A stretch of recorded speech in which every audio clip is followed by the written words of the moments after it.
जय हिंद मेरे प्यारे साथियों, ज्ञान गंगा क्लासेस में आप सभी का स्वागत है। मैं रजनी सक्सेना लेकर आया हुआ हूँ एसएससी जीडी एंड यूपी के इम्पोर्टेंट मैथ के कुछ क्वेश्चंस जो कि हर बार परीक्षाओं में पूछे जा रहे हैं। आइए देखते हैं। पहला क्वेश्चन आपका मैथ का ये है। मैथ आपको हम आपके हिसाब से पढ़ाएंगे जो कि आपकी पेपर में 100 to 100% फंसेगी, ये हमारी गारंटी है। आओ देखते हैं। पहला क्वेश्चन लिखा हुआ है, एक घन का पृष्ठीय क्षेत्रफल 1176 सेंटीमीटर क्यूब है तो इसका आयतन ज्ञात कीजिए। सबसे पहले, और ज्यादातर इन क्वेश्चनों में बच्चों को दिक्कत होती है क्योंकि इनके सूत्र याद नहीं रहते, तो सूत्र जिसको याद होंगे उनके लिए ये क्वेश्चन बिल्कुल सरल हो जाते हैं। घन का पृष्ठीय क्षेत्रफल कितना दिया हुआ है, लिख लेंगे पहले हम। घन का पृष्ठीय क्षेत्रफल दिया हुआ है 1176 सेंटीमीटर क्यूब। आयतन हमें ज्ञात करना है, किसका? घन का आयतन। घन का आयतन ज्ञात करना है। आयतन बराबर आपका क्वेश्चन मार्क। और हमें घन का पृष्ठीय क्षेत्रफल दिया हुआ है। घन का पृष्ठीय क्षेत्रफल है 6a स्क्वायर। 6a स्क्वायर घन का पृष्ठीय क्षेत्रफल का सूत्र होता है, बराबर में दिया हुआ है 1176। 6 से जब हम इसको भाग करेंगे तो a स्क्वायर बराबर आपका बचेगा 196। अगर हम देखेंगे a बराबर अंडर रूट 196 बचेगा, a बराबर आपका 14। अब घन का आयतन का सूत्र होता है a क्यूब। a क्यूब बराबर आपका हो जाएगा 14 का क्यूब। 14 का क्यूब होता है 2744। यही आपका राइट आंसर, यानी कि option D is right answer हो जाएगा। दूसरा क्वेश्चन ये रहा मेरे प्यारे साथियों, लिखा हुआ है यदि किसी घन का आयतन 27 मीटर क्यूब है तो घन का पृष्ठीय क्षेत्रफल ज्ञात कीजिए। अभी हमने आपको घन के आयतन का सूत्र बताया हुआ था। घन का आयतन कितना दिया हुआ है? 27 मीटर क्यूब दिया हुआ है। पहले लिख देंगे हम इसको। घन का आयतन बराबर कितना दिया हुआ है? 27 मीटर क्यूब दिया हुआ है। और घन का पृष्ठीय क्षेत्रफल हमें ज्ञात करना है। क्या ज्ञात करना है? घन का पृष्ठीय क्षेत्रफल। घन का पृष्ठीय क्षेत्रफल बराबर क्वेश्चन मार्क हो जाएगा, क्योंकि हमें घन का पृष्ठीय क्षेत्रफल ज्ञात करना है। तो हमें घन का आयतन का सूत्र अभी हमने आपको बताया था, a क्यूब बराबर होता है, a क्यूब बराबर आपका 27 हो जाएगा। तो a बराबर जब क्यूब से इसको बाहर करेंगे तो आपका कितना हो जाएगा? 3 हो जाएगा। अब हमें घन का पृष्ठीय क्षेत्रफल ज्ञात करना है। घन का पृष्ठीय क्षेत्रफल बराबर सूत्र होता है 6a स्क्वायर।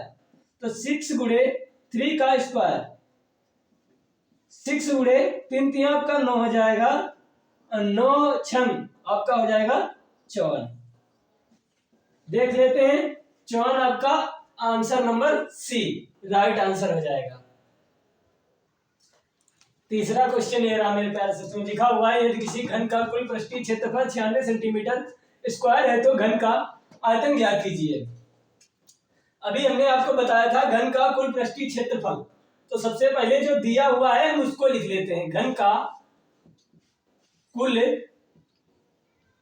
पृष्ठीय क्षेत्रफल कितना दिया हुआ है? 96 सेंटीमीटर स्क्वायर। घन का कुल पृष्ठीय क्षेत्रफल का सूत्र 6a स्क्वायर बराबर 96 हो जाएगा। a स्क्वायर बराबर हो जाएगा 16 छिक्का 96 यानी कि 16, और a बराबर आपका 4 हो जाएगा। a बराबर 4 हो गया और हमें क्या ज्ञात करना है? घन का आयतन। घन का आयतन। तो घन का आयतन का सूत्र क्या होता है? घन का आयतन a क्यूब, यानी कि 4 का क्यूब करेंगे हम। जब 4 का क्यूब करेंगे तो आंसर आपका 64 आ जाएगा। 64 आपका option number A is right हो जाएगा। चौथा क्वेश्चन ये रहा, देखते हैं चौथा क्वेश्चन क्या कह रहा है। 10 सेंटीमीटर भुजा वाले घन के से काटे जा सकने वाले सबसे लंबे लंब वृत्तीय शंकु का आयतन ज्ञात कीजिए।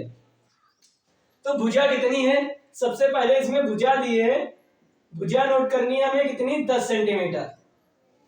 अगर भुजा 10 सेंटीमीटर है तो इसका व्यास कितना हो जाएगा, भुजा का आधा यानी कि 5 सेंटीमीटर। हमें शंकु का आयतन ज्ञात करना है, ठीक है। अगर भुजा 10 सेंटीमीटर है तो ऊंचाई कितनी हो जाएगी, 10 सेंटीमीटर हो जाएगी, क्योंकि जितनी बड़ी भुजा होती है और भुजा की अगर ऊंचाई यानी कि अगर भुजा दी हुई है तो ऊंचाई ऑटोमेटिक 10 सेंटीमीटर हो जाएगी। तो शंकु का आयतन बराबर सूत्र हो जाएगा 1/3 पाई r स्क्वायर h।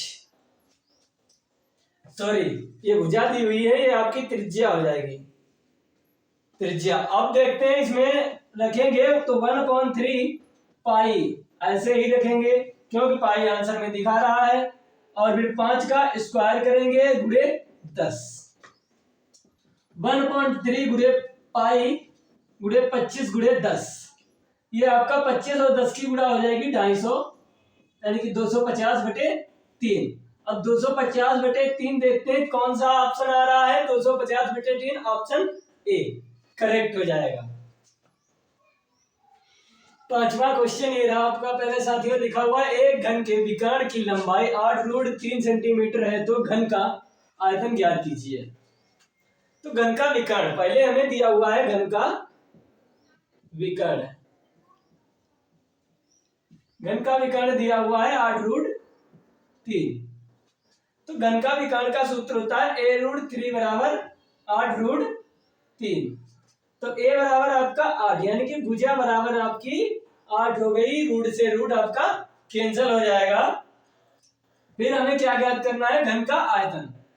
घन का आयतन, घन का आयतन का सूत्र होता है a√3। जब a√3 बराबर a बराबर 8 रखेंगे तो 8 का क्यूब आपका होता है 512। 512 किस ऑप्शन में है, option number C right answer हो जाएगा। और इसी प्रकार के क्वेश्चन को देखने के लिए ज्ञान गंगा क्लासेस से जुड़े। अगर किसी को कोई भी डाउट होता है वो हमें कमेंट में बता सकता है, आपका सॉल्यूशन किया जाएगा। ज्ञान गंगा क्लासेस में आप सभी का स्वागत है। जय हिंद मेरे प्यारे साथियों।